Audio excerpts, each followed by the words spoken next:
Welcome to Librarians Talking About Movies. So, I am Catherine O'Brien. I work at the main library on level 4, and I'm here with a couple other librarians today. We're going to go around and introduce ourselves. So, the first person I'll introduce is just the first person that I can see, and that's Opal.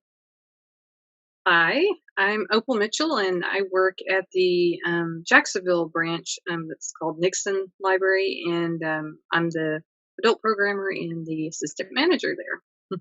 Awesome. The next person on my screen is Stuart. Yeah, I'm Stuart Fuel. I work at the main library. I'm in the communications department, and I handle social media for the library system. Awesome. And then Leah. Hi, I'm Leah Lambert, and I'm an adult programmer at the Thompson Library branch that's out in West Little Rock. And last but definitely not least is Felicia. Hi, I'm Felicia. I work at Williams Library. I'm the teen and adult programmer there. Awesome. I am so happy to have so many awesome librarians here to talk about our movie this week. Our patrons voted and they decided that we would watch Beetlejuice this week. And it has been a whirlwind. I watched it for the first time when I was like a kid. It came out quite a while before I was around, but it's always been one of my favorite movies. It's been so much fun. It's just a fun one to watch. So some quick facts about Beetlejuice. It came out in 1988. It was directed by Tim Burton. The film score, the music was written and arranged by Danny Elfman, of course, Tim Burton's favorite composer. It was rated PG, which, like, I don't know if that surprises you guys and our listeners, but like, what? 1980s PG. Okay, it was 1980s. We have to remember. It won an Oscar for Best Makeup. It won 3 Saturn Awards. It was for Best Horror Film, Best Makeup, and Best Supporting Actress. And also in 1989, it won an Academy Award for Best Makeup again. And it spawned like a bunch of different things. It spawned an animated TV series that I remember watching on Saturday mornings. It has video games. And it also, which I'm also very into, is the 2018 Broadway musical that I listen to that soundtrack all the time. So quickly, I'm going to give just a quick rundown, a quick summary about what the movie is about if you haven't seen it, which I definitely recommend that you go watch it. The spirits of a deceased couple are harassed by an unbearable family that has moved into their home, and they hire a malicious spirit to drive them out. Like I said, very quick, very simple. As the other librarians here know, there's a lot more to it. So I want to hear from the other librarians with me. What was your first impression when you first saw this movie? What was the first thought that you had? The first time we ever saw it? The first time? Yeah. Yes, the very first time you ever saw it. I don't even remember the first time that I saw it. I didn't grow up watching it. I wasn't allowed to watch it as a kid. I grew up in a very strict religious family. So that was one of my, I couldn't watch that movie. So I probably saw it when I was a teenager. Cool. I don't know. It never really made much of an impression on me. I honestly, probably watching it this time is the most attention I've ever actually paid to it. That totally makes sense. Yeah, it was always one of those that just stayed on in the background, I feel like. Yeah. So I remember seeing it when I was, young.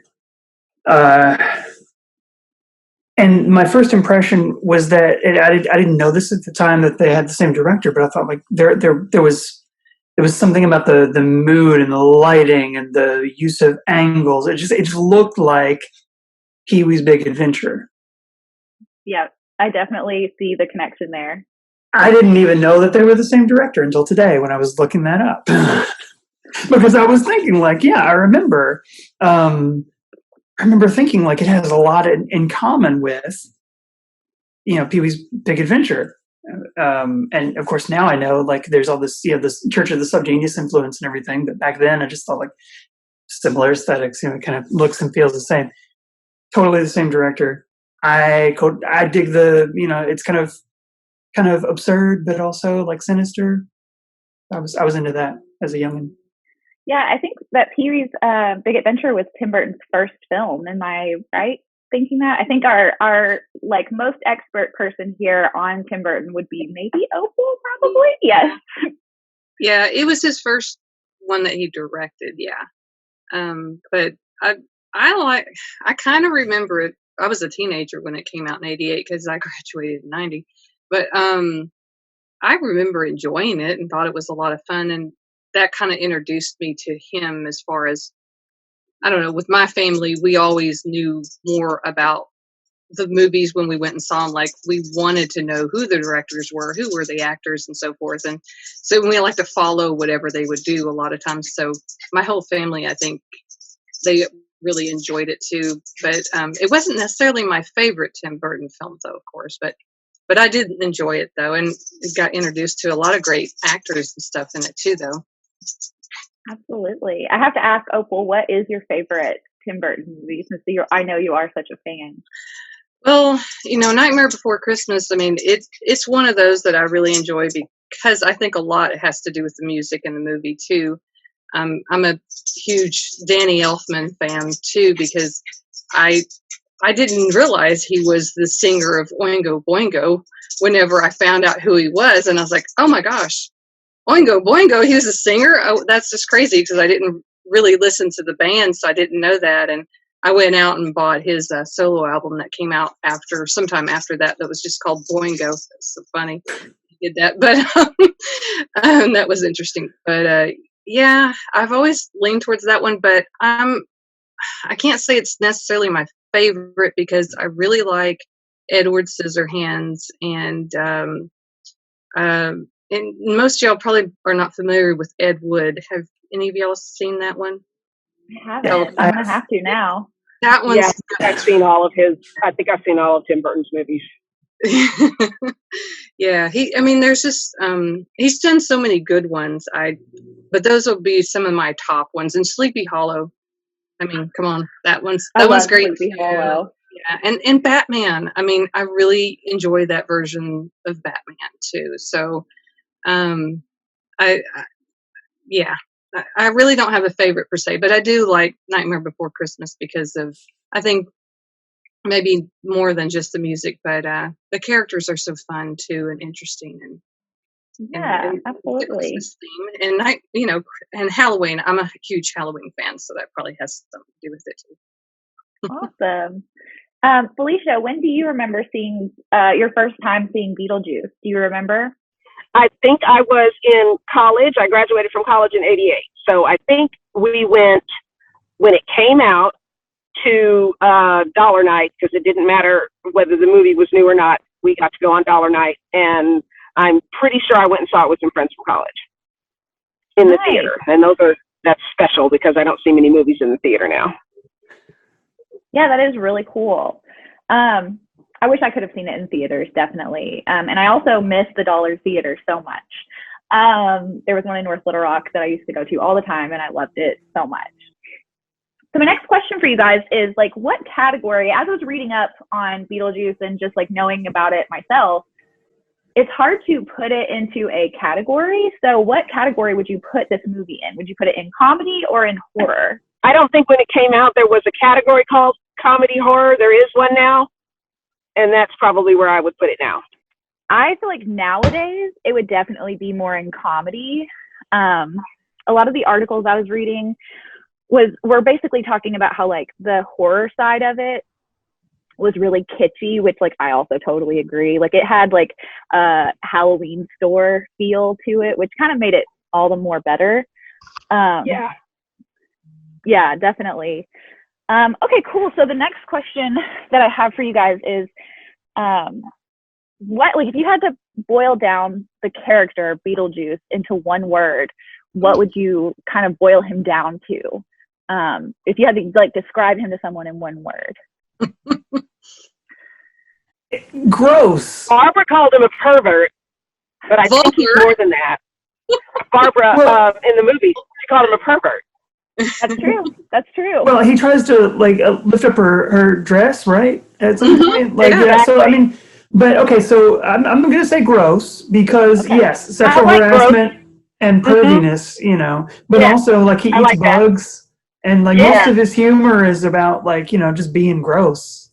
Yeah. That's why it works so well for a kid's cartoon. Mm-hmm. Yeah. Like, he's, like, constantly pulling snakes out of his shirt, out of his jacket pockets. I think that you're absolutely right. My favorite part of the grossness factor of Beetlejuice is when he is about to marry Lydia and he's, like, looking for the ring, and he pulled out like a finger with a ring on it. With a ring on it. Nothing Yes. to me. She did nothing to me, honey. I swear. Yes. It's so good.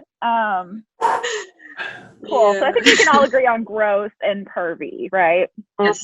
Which is so interesting. Again, just to bring it back to the PG rating for a gross pervy The F guy. word. Yes. The F word. And all the grabbing of the Yeah. Wait, There's they a lot said of- the F word? I believe Yeah, it's in he there. said the Yeah. F word. At least You were once. allowed so many times to say it in a PG. At that time, you were allowed so many times to say the F word as long as it didn't mean that.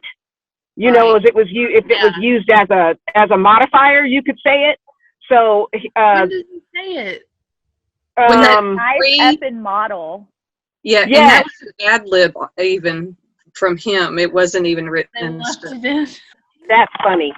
I caught the S word and some other stuff that flies in PG still to these days, but I didn't catch the F word. Oh my gosh. Yeah. Yeah, definitely. That's a wild part for sure. I was like surprised. I'd forgotten about that. Me too. Until I saw it. Okay, cool. So gross and pervy. Nice. Don't you want to watch this movie, listeners? Like, if you haven't watched it, watch it. Like, it's about a gross, pervy guy, you know? Yes. Well, but I mean, is it about him? Well, he No, only it's has not. less than 20 minutes screen time in the whole movie, though. Yeah. Exactly. That's so wild that it has it's like his namesake's on the movie, but he's only in it for like, one of the articles I read said 14 to 20 minutes. Yeah, not much. So then, like, is the movie? Okay, I'm just totally taking over this conversation. I'm sorry. No, please do. No, go ahead. I really want to know what Well, you have. like, is it about the Maitlands? Adam and Barbara, which, by the way, like Gina Davis, always and forever. But is it about them or is it about Lydia? Like, who's the bigger part of the story? That is actually my next point. So I wanted to add, well, it leads into that point.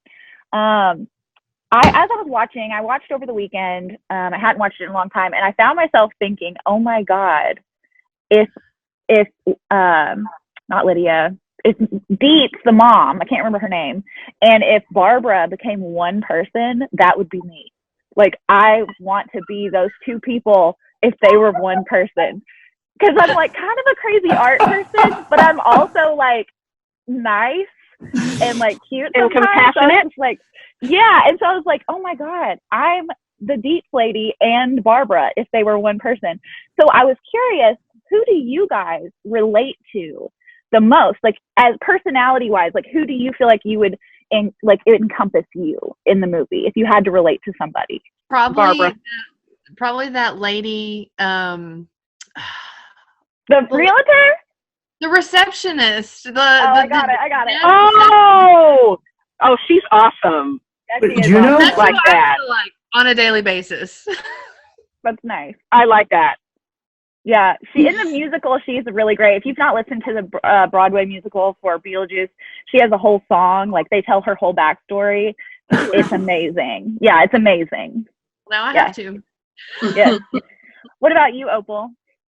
Oh, probably Gina Davis's character. I'm a nicey kind of person. Yeah. I would definitely be like, yes, Opal is Barbara. Yes, definitely. My sister. And I mean that with all the love. Well, my sister actually, we look a little similar, and she's 5 years older than me, and she has dark hair. And people used to say that she looked like Gina Davis. Oh, that's a compliment. That is a compliment. I Yeah. must agree. Stuart, what about you? I'm curious to know who you would relate to most. I don't know. I feel like you're supposed to say Lydia, but I'm going to go with Sandworm. Sandworm. That's funny. That's hilarious. Well, did you catch where they said the sandworms were from? I thought they were from Dune. That would be cool. Hey, I love me some Dune, okay? Kyle MacLachlan will forever be my crush. You, of course, yeah. No, they said that they're from Saturn, actually, in the movie. Oh, that's right. Deserts of Saturn, yeah. Yes. which is super interesting. But yeah, And not informed by actual astronomical knowledge. Even in the 80s, I think we knew that Saturn wasn't made of sand. Yeah, Right? Surely. We got. Okay. Okay, cool. So Felicia, I think, okay. Oh, sorry. When's the first time that you remember seeing Beetlejuice? I think I was in college. I graduated from college in '88. So I think we went, when it came out, to Dollar Night, because it didn't matter whether the movie was new or not. We got to go on Dollar Night, and I'm pretty sure I went and saw it with some friends from college in the theater. And that's special because I don't see many movies in the theater now. Yeah, that is really cool. I wish I could have seen it in theaters, definitely. And I also miss the Dollar Theater so much.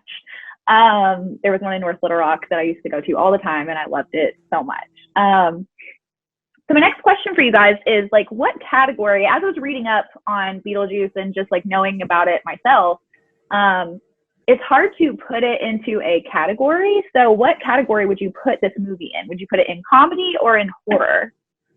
I don't think when it came out there was a category called comedy horror. There is one now, and that's probably where I would put it now. I think it's a comedy. Okay. So my next question has to do with Lydia, actually. So my next question is about, what does the film have to say about death and suicide? So I feel like I should throw a little disclaimer here at this point in the podcast to say to our listeners that we will be discussing some sensitive topics, not in super depth, not going into any place that anyone's uncomfortable with, but I feel like I should let you know that the movie Beetlejuice does deal with the topic of death and the topic of taking one's own life. So we should probably let you know that. So if that bothers you in any way, this might be a good time for you to check in with us next week. We'll be back again. But if you're cool with that, thanks for sticking around. And my question is, like I said, what does the film have to say about death and suicide? So how do you guys feel about how this film addresses that? How did it make you feel as adults? I actually watched it a few weeks ago, and then I watched it again today. It seems to just look at death as just a part of life. It's just a thing that happens. And then with Lydia, she was always modeling and in morning clothes and and that sort of thing. I feel like almost that her contemplating suicide wasn't taken seriously, that it certainly wasn't presented as anything super serious. She spent a lot of time trying to get her suicide note just right, Yeah. I think that's a really interesting take on it. Yeah, maybe it's just par for the course, the goth course. Right. But I think in general, it was just looked at as it's just a part of life. This is just something that happens. So I do feel like, yes, the movie's attitude towards death in general is pretty much like, not that much changes. And I was doing some research while I was watching the movie, just out of curiosity. And so I read some stuff that is more development that either got cut from the movie or stuff that was added to the Broadway show, and it kind of gave more backstory about, because Lydia says that the mom is her stepmother, and so then it said that in the backstory for the Broadway show that Lydia's mom is dead, and so that kind of makes you wonder maybe Lydia's obsession with death is the fact that she misses her mom and that she's still going through this grieving process. So yeah, that was just all I had to say about that. No, I think that, and definitely knowing what I know from the Broadway show as well, it definitely does go there. And that would make sense with why she is, always wearing the veils and stuff like that. Whereas in the movie, I think it's just portrayed as she's more goth, which is also really cool and a fashion choice. But in the Broadway show, definitely it leads you to believe that she's mourning, which I think is really cool and interesting and something you don't get in the movie. Right. Do we know why it's important for the afterlife to be kept a secret? Because Juno admonished them for haunting the Dietzes, and like just making them aware of like the existence of the afterlife and everything. Like, oh, you can't do that. Why? I don't know. That seems very Catholic to me. That it's just, this is the way it is. Don't ask questions. Just do it. I think most organized religions are already on to you afterlife. Mm-hmm. I thought it was really interesting that it was very bureaucratic. Like, I thought it was really interesting. There's all this paperwork everywhere, and then there's all these like secretaries and people sitting at desks, and people have jobs and this and that. And I was like, this is like an interesting way to look at like the afterlife. Like, I don't want a job. I already worked a job. I want to just do nothing. Well, there's more dead people every day. You got to have jobs for all of them. And can I just also say the best joke, I think, in the end, like, there's a lot of good like puns and like little play on words and like just nice little Easter eggs in the movie, but one of my favorites was when Barbara and what's her husband, Barbara and Adam have opened the door, and they go in and they see the lady behind the desk or whatever, and they finally get called back to see Juno, their caseworker. But there's this guy that's like flat, and he's being like carried around like on this like thing, and he's like, hey, how do I look? There's no mirrors down here. And Adam's just like, you look great, like, you look fine. And he's like, oh, really? I'm feeling a little flat. And I was just like, I love that joke. I don't know what that says about me, but I loved it. That's such a dad joke. It's so good. Like, I just love it. Yeah. Here's another interesting question. So, how did you feel about the home, Adam and Barbara's home? Did you like it before the Dietzes moved in, or did you like it after their remodel? And if so, what did you like best about either or? I love old houses, so yeah, before. Mm-hmm. Yeah, it was quaint. It was cute. Also, I feel like the whole story is about the house. Like, that's what it's really about. Because all these people, like, even the Dietzes, everybody just wants to vibe out and hang out at home and be left alone, and nobody can do it. It's so frustrating. It's not just the story of all of our lives, like, but not now, because we're all forced to be at home now, so we're all tired of it. Right. What about you, Opal? Which one did you like? Well, I liked the house before, but I don't know. I liked some of the open spaces they added to it later, too. I didn't like the dark interior after they got done with it, but I like some of the exterior stuff that they added to it. I thought that was kind of cool. The porch thing with the wall that didn't go anywhere. Do you know what I'm talking about? It even had a window in it, and they raised it at the beginning of the movie, and the wall doesn't attach to anything or go anywhere, but it gave them a space. That was kind of cool. Yeah, I like that. What about you, Stuart? How did you feel about it? I actually really hated the art, the house part too. I mean, like, it's. I think I mentioned the subgenius influence earlier, and part of that is like the cynicism toward like culture in general, and I think that he's kind of making fun of a certain facet of the art world in the 80s. Right. Stuff that it's purely just shoulders of giants, a bunch of kids who went to art school and learned about the stuff that worked before and are just sort of rehashing that. And Catherine, I think you won't be surprised if I bring up, I think there's probably some German expressionist influence there.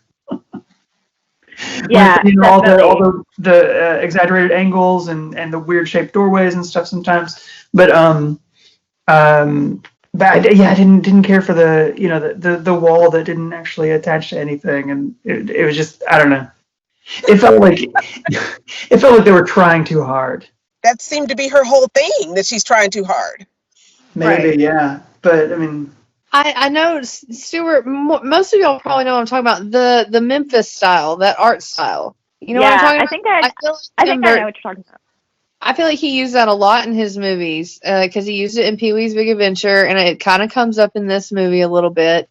And I don't know if he was like pro that style or if he was hating on it. I'm not sure. I I don't know. I'm surprised that, you guys all liked the house before, because I think I'm the only person who, I didn't hate it. Now, listen, I don't want to live in it. Okay? I don't want to live in it, but I want to go visit and I want to stay there. Did you see the chairs when they were eating dinner? It was like a loincloth, just on the back of the chair. I just want to go stay there, like a bed and breakfast. I think it'd be so fun to hang out in. It'd be like being in a fun house or something. I think it'd be really fun and cool. But yeah, I definitely see the exaggerated angles and stuff. I thought that was really interesting. And actually, one of the articles I was reading about it talked about, and I know Stuart will appreciate this because we talked a lot about these camera angles and different things when we were doing our podcast, which is called Librarians in Search of an Exit. If you were interested in listening to another podcast that some of our librarians are in, it wasn't a specific camera angle, but they did use wide angle lenses a lot to give the appearance of space and stuff in the shot, which I thought was really interesting. In the afterlife, they shot specifically wide angle to make it seem like it was kind of bigger and give a dream-like effect, which I thought was really cool. Was that the one they called the Dutch angle? No, the Dutch angle, right? Oh, that's the tilty. Yeah. Okay, yeah. Yeah, it's slightly tilted. They did do that, but they did give this sense of extra air, sort of as they're walking down that hallway. It was this huge wide angle lens, so that it looked like everything was kind of taller and bigger in contrast to Barbara and Adam. They looked small in the expanse of all of this space, but really they were just in a normal hallway. Sure. So I thought that was really interesting. Also, does anybody know the name of that guy? I love him. He plays the doc in Back to the Future. What's that guy's name? Do you guys know it? Christopher Lloyd. Yes, he was in that scene in the hallway. Did you guys catch that? Yeah. What? Yes, that's he's the guy that's he's the guy who's it's the lost souls room. It's dead for the dead. It's dead for the dead. That's awesome. Love him. It was so many good people in this movie. All right, you guys, we're down to our last question, and this one is about kind of what we've already touched on, how the Broadway show and stuff like that kind of added on to the storyline of Lydia and her family and stuff like that. So there's a lot of people, a lot of characters in Beetlejuice that you probably, I found myself wanting to know so much more about, because, it did win those awards for best makeup. You get to see how these people died, the people in the waiting room and stuff like that. If you could pick one character from the movie that you got to know their whole backstory, who would it be? I think mine would be the girl, the secretary that you said that Leah said that she related to, because she just seems so cool. I like her. Yeah, I'd like to know hers and the girl that's split in half, got the fishnets on. But honestly, the whole time I was watching the movie, I'm I want to know more about Beetlejuice. I want to know why he is the way he is. Was he like this when he was alive? Was he always like this? Was he ever alive, or is he just a spirit? What is he? Yeah, exactly. Does anybody else have anybody else? No, I just the ones that they've talked about would be interesting. The other ones don't really stand out. Really, as you kind of you just take them at face value. I wasn't really interested in. It was just funny to see how they died, but I really wasn't interested in their backstory. Yeah, I liked the guy with the shrunken head. I kind of want to know what was going on with you? What happened? Stuart, was your answer Beetlejuice? Yeah, it kind of was. I would want to know, was he ever alive? Was he ever a human, or is he some kind of demon or something like that? We see him. I'm assuming that Bob Goulet, Maxie Dean, and his wife Sarah. I'm assuming they're dead. You don't see them die, but they're not gonna survive that, right? And so you can assume that Beetlejuice, based on just his behavior and the little bit that we get to see, and what little Juno says, like this guy's he's done worse. Yeah. Right? He's earned a reputation. I want to know what he did. Right. Yeah. Exactly. Juno alludes to all this stuff, but we never get to even hear the full story. Like she says he was her partner. Right. There's some betrayal. I want the drama. I want the tea. Yeah. I'm with you guys 100%. I guess you're right. You've made a compelling argument. I'd like to change my answer to Beetlejuice.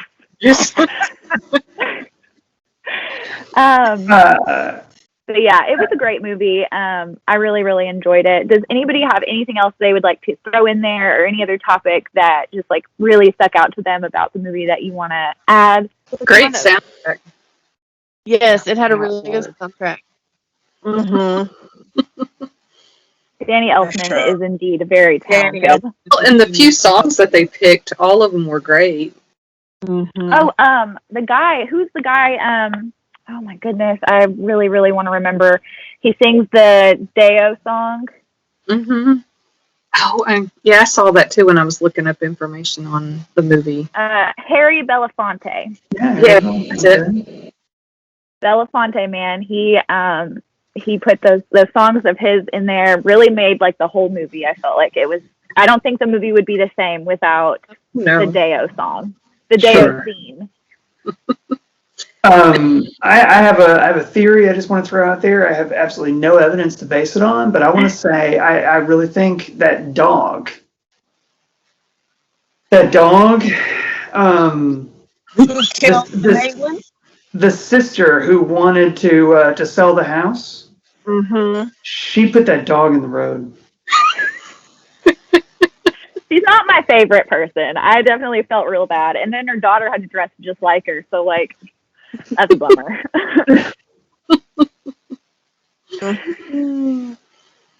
I love my favorite part involving that character is when Lydia goes out to the car. The realtor drives up and Lydia goes out to the car. And the lady's her mom, Lydia's mother, is in the middle of just gutting this house. She's throwing away everything.